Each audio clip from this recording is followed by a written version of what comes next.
Welcome, one and all, for all is one. Limelight in the twilight.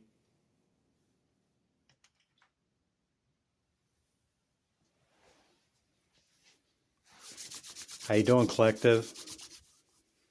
If you've been watching any of my readings over the last couple of weeks, you'd know that Spirit has been on me heavily to self-disclose more.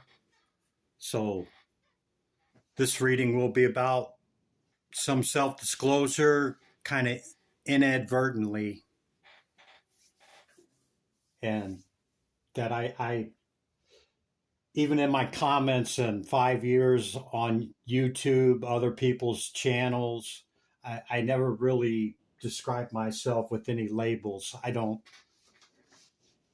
say I'm this or that, a chosen one, a star seed, whatever, the most common or the most trending labels are, alpha, this, that, you know, I don't do that, man.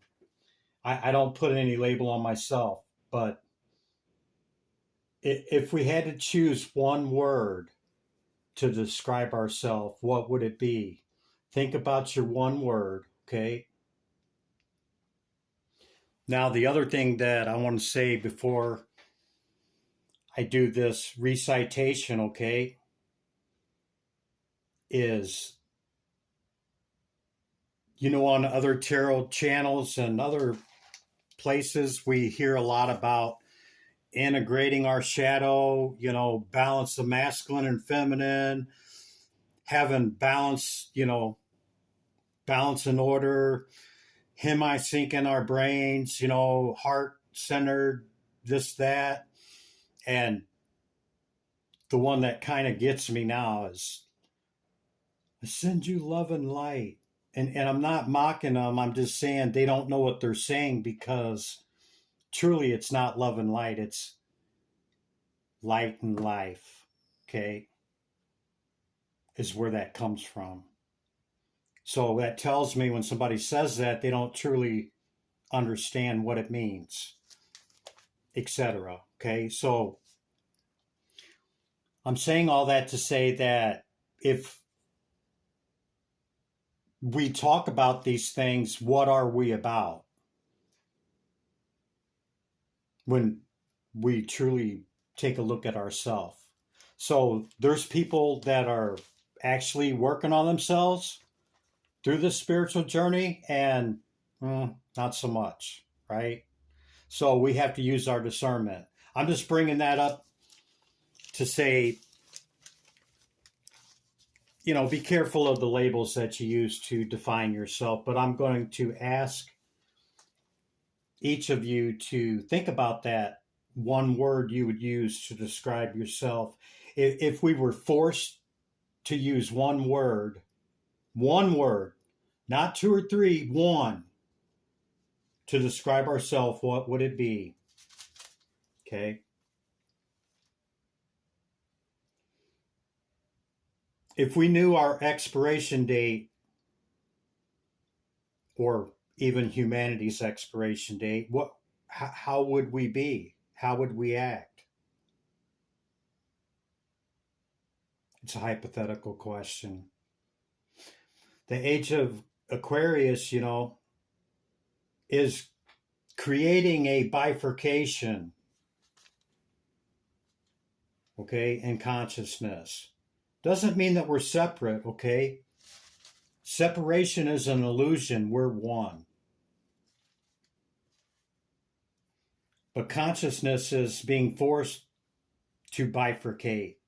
And not that the world's going to end for any, okay? It's not. We'll just basically, each soul, or these souls will be in this world, these souls will be in that world, bifurcation, higher consciousness, and hey, I really love everything about the physical 3D world. If we were to describe that bifurcation. There you go, in simple terms.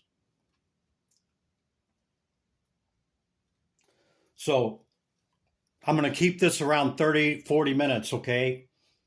I'm going to do a small reading afterwards, and it's only about a 10-minute recitation of the words, okay, that I'm getting ready to read to you.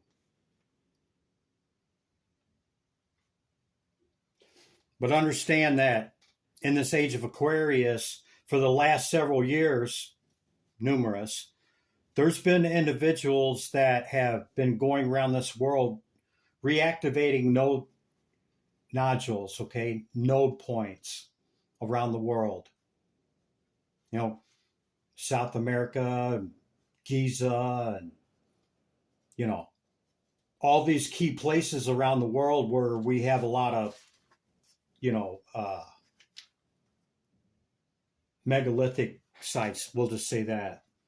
So they're unlocking this in Gaia. Okay, they're unlocking what has been laid dormant for so long. Okay, and this is only part of raising consciousness, only a piece of it. Okay, but know that those are happening. Mandela cascades are happening. Change is happening. Some you can see and some you can't. Depends on your consciousness. Okay, that's what I'm saying. There's a bifurcation coming in consciousness. Where do you want to be? It's a hypothetical question. So, without anything else, let me just say that the only good is God, okay? The maker of the made, the one above it all. And there's so much under it, right? That's truly the only good. We're in physicality and really not nowhere in comparison, but we can be as good as we can be, and there are some good people out here, okay?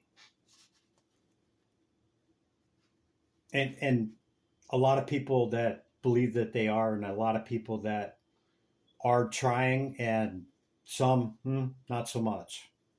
So we'll just leave it at that. This excerpt recitation is from Jordan Peterson, okay? And it's only a brief, like 8 or 9 minutes, okay? So don't think I'm going to read the entire freaking, his entire speech to you, okay? I'm not. It's like 8 or 9 minutes. I'll do a quick reading. We'll keep it under 35 minutes, okay? It's a strange world we're living in right now, right? Quote, it's a strange thing how people understand and underestimate goodness. They believe kindness is weakness, empathy is naivete, and compassion is some fragile moral luxury. But this is a catastrophic mistake, because with you betray another who feels deeply, you're not only just betraying a person, you're betraying something sacred. You're wounding the very fabric of what keeps humanity held together, okay? Kindness is not weakness, it is restrained strength. People often understand the nature of kindness because they associate it with compliance, softness, or a lack of boundaries. I assure you, nothing could be further from the truth. For this is a fundamental error in perception. True kindness isn't the absence of power, it's the deliberate, conscious restraint of it. It's the decision to act with compassion, even when you have every reason, all justifications to act otherwise. And that's what makes it so powerful. It's really easy. Oh, side note, my one word is empathy or empath. whichever one you want to use. It's really easy to lash out, to retaliate, to impose your will upon others when you've been wronged. It's infinitely harder to remain calm, to choose empathy, to maintain our integrity, when you could just as easily let bitterness consume you. The person that's kind, they're not naive, they're disciplined. They've seen cruelty, trust. They've felt betrayal many times and they know suffering well. And they choose not to become what has hurt them. Because why? Hurt people, right? It's an act of immense courage. It requires self-awareness, moral clarity, and emotional strength that most won't develop, because it demands constant and vigilant self-regulation. The kind one doesn't operate from fear or weakness. They operate from understanding. They know what destruction looks like, okay? And they consciously choose creation instead. That's not weakness. It's mastery. A weak person doesn't choose kindness. They comply out of fear. A strong person chooses kindness because they could destroy, yet they choose not to. There's a quiet, invisible heroism in that restraint and holding back the instinct to retaliate in meeting hostility with hostility, or dignity versus rage. The kind one knows that reacting only perpetuates the cycle of suffering, and so they interrupt it. Not because they're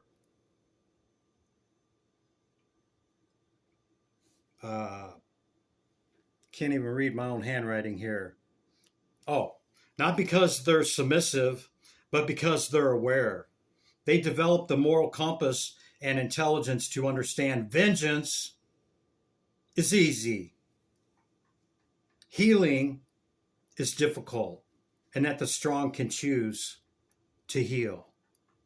When people see one that's gentle, soft-spoken, empathic, they often mistake them for someone who can be taken advantage of.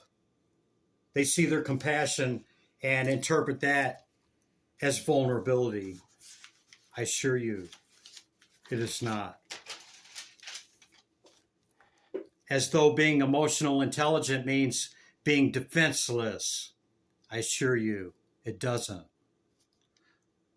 But that illusion is shattered the moment kindness is tested, because behind true kindness lies a reservoir of strength that doesn't need to prove itself. It doesn't need to try to dominate or control others. It simply exists, rooted in conviction.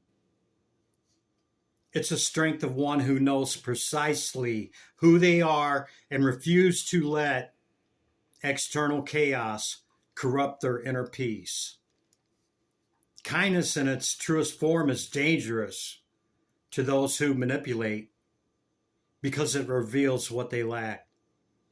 It holds a mirror, reflection, that forces them to confront their emptiness, their moral decay. They try to exploit it, to bend it, to parrot it, to use it for advantage. And when they fail, they rage. They rage because kindness exposes their illusion of power. The narc, manipulator, the abuser, they all feed on reaction. They thrive when they pull others into that same emotional chaos. They live in it. Kindness denies them that satisfaction, its unyielding, and its calmness. It refuses to lower self to a level of that restraint, disarms them completely. Kindness isn't passive, okay? It's not submissive. It's rebellious and act in a world that glorifies aggression. It's quiet, resistant to someone who refuses to let darkness dictate their behavior. To be kind is to stand in opposition to cruelty, okay? That seeks to define you. They cannot. It says, I see what you're doing instead, and I refuse to become you. That's power. That's moral power. The kind that doesn't need applause or recognition.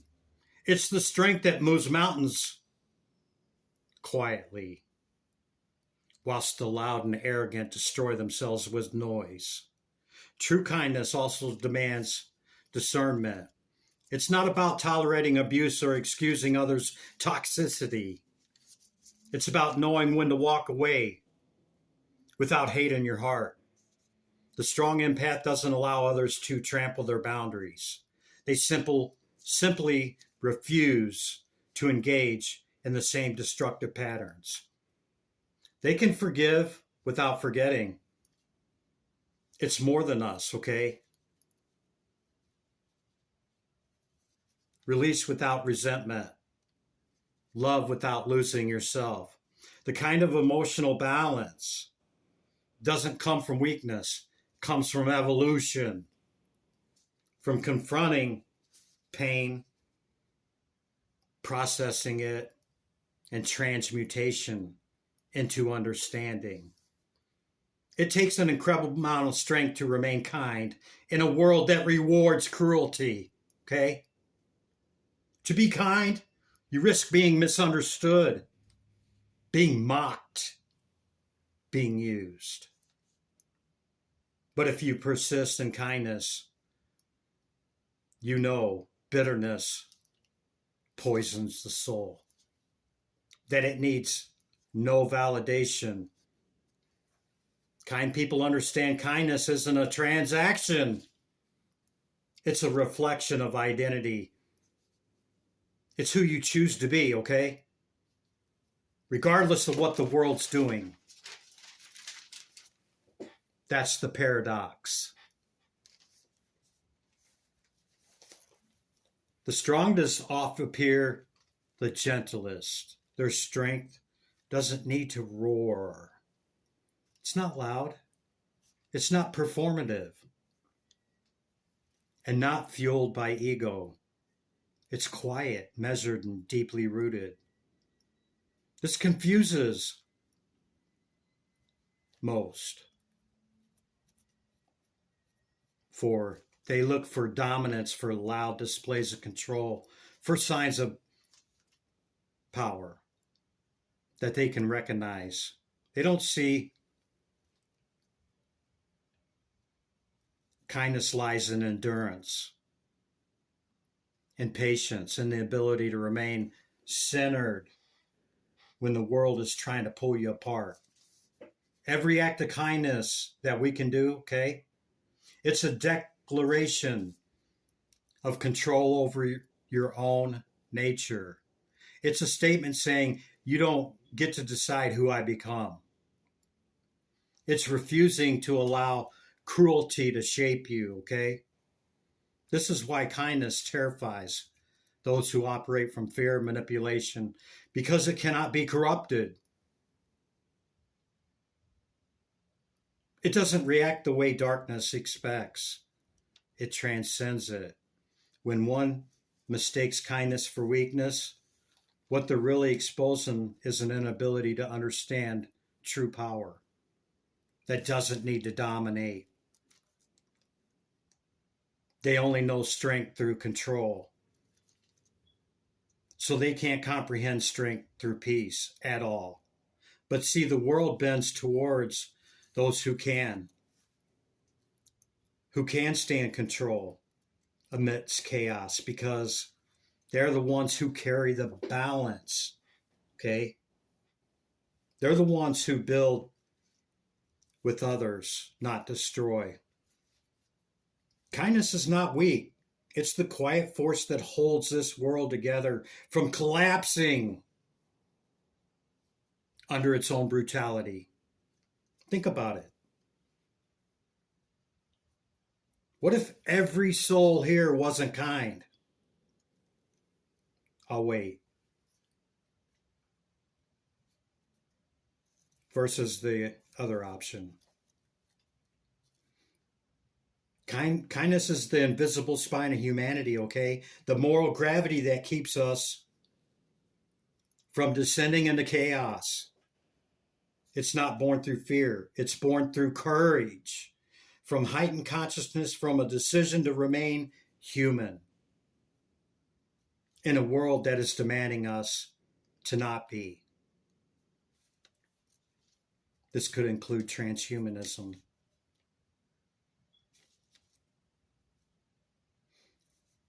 Betrayal, empathy disrupts moral order. When you harm one who operates from genuine empathy, you're not just causing harm to one, you're tampering with something much larger and much, much greater. Something that holds relationships and society together, okay? Empathy is the true invisible thread that keeps chaos at bay. It allows understanding to coexist, build trust, and form meaning. It's not weak or in what most call sentimental and sentimentality. It's the very mechanism that sustains civilization. When you betray it, manipulate, deceive, or exploit one who embodies empathy, it's not just a personal injustice. You're tearing into the moral structure that keeps life in balance. Empathy is the ability to step outside of yourself and to see the world through another, to feel their pain as if it was yours. It's the bridge betwixt isolated self and the collective human experience. Living with empathy, you literally carry a piece of the world within you. They're aware that their actions ripple outward, touches others in a way that cannot always be seen. That's awareness and moral responsibility. To betray this, to use one that has empathy as a tool, I'm almost done, for control, is to spit in the face of that responsibility. It declares consciousness and unconsciousness that moral order doesn't apply to you. But see, the universe has a peculiar way of restoring balance. Empathy betrayed, something begins to fracture in the betrayers. Even if they don't notice it right away, they will feel powerful in the moment, triumphant in their deceptions. But underneath that victory lies a corrosion.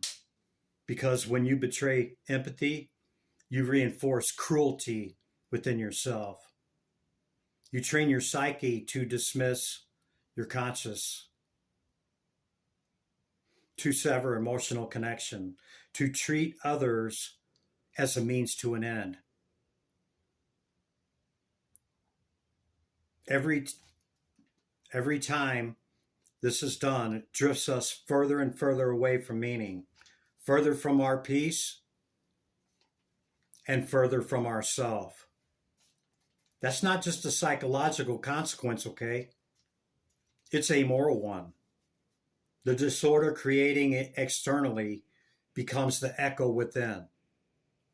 World without empathy is a world without and a world ruled by fear and manipulation. When people no longer trust each other, when compassion becomes a liability, Sounds about where we're at, don't it? Society begins to rot from within. Betraying empathy contributes greatly to this rot. It sends a message.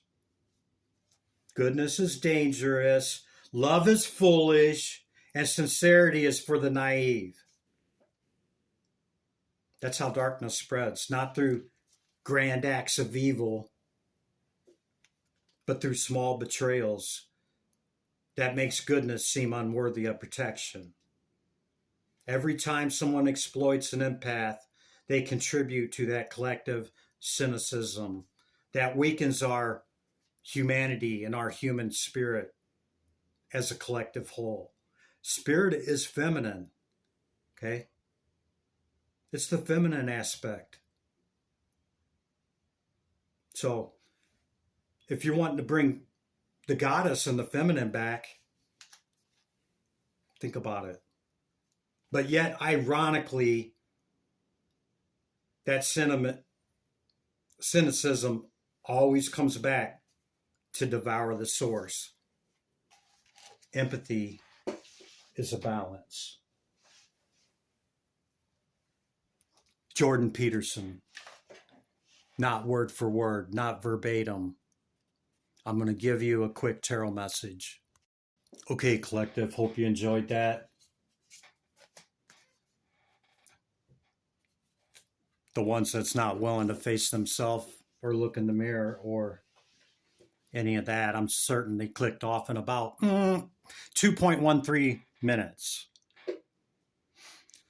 Spirit says, no matter how much you are being tested or pushed right now, stand your ground, push back, believe in yourself, own integrity and self-worth, so much that no one can get in your way. Have the confidence to move forward. You can and will do this. You are much closer to a powerful breakthrough than you understand. Okay, we have the Hierophant, the Lovers, the number 10 on the die, which is a 1, the Moon card. I forget what this one is. Oh, the Bouquet and the Lenormand, Queen of Spades. Rebirth, number 22, master number. 7 of Wands out of Krampus. 22, Anuket with Hope, the Star. Okay? So, your star, wish, or dream, okay, can be about consciousness, can be about this rebirth, okay? The other hit is about coming into union with somebody, okay? Whether you're single or not, or leaving behind relationships and situations that no longer serve you. Once you get on this path, okay, to rebirth and higher consciousness, many people will fall away, okay? Understand, you could wake up by yourself. Somebody seeking a union, okay? We got Earth sign here, Taurus energy, okay? That could be you. We have the uncertainty of the moon, so it's kind of unclear on what it is. And this card's funny to me, okay? This is like, Krampus visits bad children. But he kind of went to one that wasn't bad. My interpretation, okay? She's got him chained, okay? She's got him chained and bound in this circle. And she's like, okay, I'm going to cleanse you now, okay? Yeah, I'm going to cleanse you and then I'll release you, okay? This is the 7 of Wands. That which comes up against us, right? Faith, hope, and charity will carry you far. Number 22 with Anuket. You see the outpouring of the water? She has the urn, just like the Aquarian sign, pouring out the mem, the water, the consciousness. So perhaps you already have a date with this individual, or maybe trying to figure out how you're going to get together. Look at his face in the fire. Look at that big smile. Somebody happy. Happy, happy. Okay, collective, that's the initial message. All right, I'm going to do a fast message with the tarot so that we can keep this under the time frame, okay? All right, collective, whether you know or not, when you pick up that many decks, sometimes cards want to stay on the table. The Magician stayed and the Lovers, Gemini energy, okay? That could be reinforcing your ability to manifest, okay, this relationship, or maybe you did already, okay? That's for some of you, and you heard my examples for the others. I strictly read the energy of the cards, okay? And my intuition and spirit, no mas. I'm only going to do 2 oracles, the dragon, divine feminine, dragon. Understanding, number 14. Looking at both sides of a story. You may not agree whatsoever with what I said, and you might be triggered AF. But you're being asked to look at both sides of people's situation. Kind of like an empath would, right? That would have the ability to put themselves in somebody else's shoes. Healing underneath that if you're on the rebirth journey of the spiritual consciousness. The Egyptian oracle. Thank you, Spirit. Sishat, wisdom. This is actually documented to be the feminine counterpart and the worldly counterpart of the Jehuti. The upper realm one would be Ma'at, or Nut, Nuit. Okay, tarot, and we're out of here. I'm going to make it quick, okay? Divine Spirit, Great Light of the All. What's the message? Yeah, some major disappointment, okay? Feeling left out in the cold. Don't call attention to your weaknesses. You could be a water sign. It's Cancerian power card, Queen of Cups. The wheel's getting ready to turn from this past crap, okay? And it looks like you've moved on to calmer water. Whoever you are, don't have to be a water sign.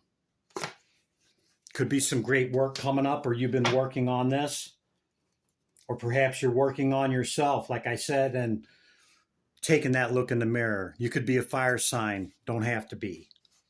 You could be in deep contemplation of this to gain your enlightenment in multiple different ways. Tarot. Tarot. That's the message. Thank you, Spirit. Yeah, 3 of Swords, man. Sorrow.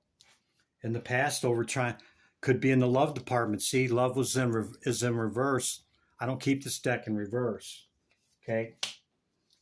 But it's, 3 of Swords situation over your star wish or dream, okay? Trying to bring it in with your page offers. Yeah. And haven't been able to bring it in. And, we're responsible to pull these swords out of our heart, okay? We have to heal. High Priestess sitting here didn't even see that. Yeah, all up in the head. Be patient, okay? Whatever's meant for us will not pass us by. That one, Spirit. Thank you. Yeah. Moving away from the past quickly. I got other options and stuff I need to do. Current energy. Thank you, Spirit. Hierophant. Taurine energy. Okay. Somebody on air signs up in their head, man. Got some pain going on, perhaps. Couldn't bring in the victory with whoever or whatever. Yeah. See the conflict and competition. There's some fast communication coming in for somebody or something, okay? And perhaps you could still be in some pain about something. We got to pull these swords out of our heart and move on to calmer water. Tero, Tadachi. Three of Wands. Yeah, taking the initiative, okay? Your foundation is firm and going towards that which you seek. Could be a work thing, okay? Could be a love thing. Could be both, but whatever it is, okay, judgment and justice has been called. Okay, it's coming in. What's coming in over the next week or two, form spirit, and we'll let them get up out of here. Not that I'm trying to get rid of you. Oh, you're empress or emperor. Okay, go within, rest, reflect, and meditate upon affairs of the heart, and walk away from the past that no longer serves you. Look, you see that? That's where Starbucks got its logo. Tadachi. Thank you, Spirit. Yeah, 4 Pentacles.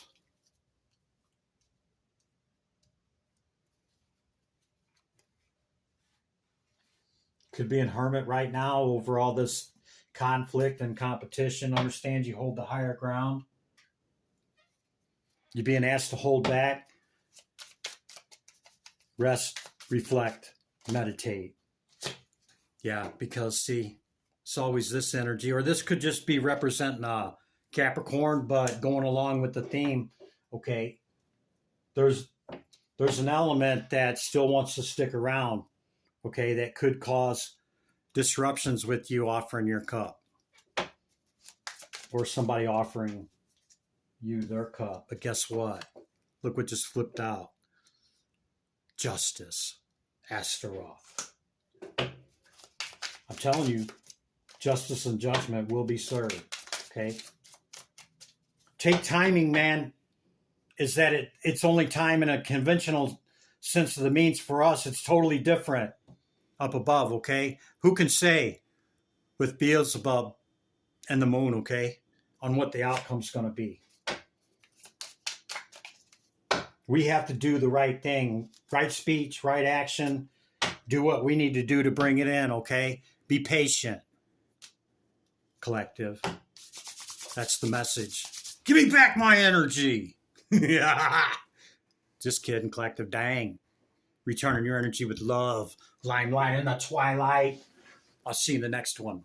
Bye for now.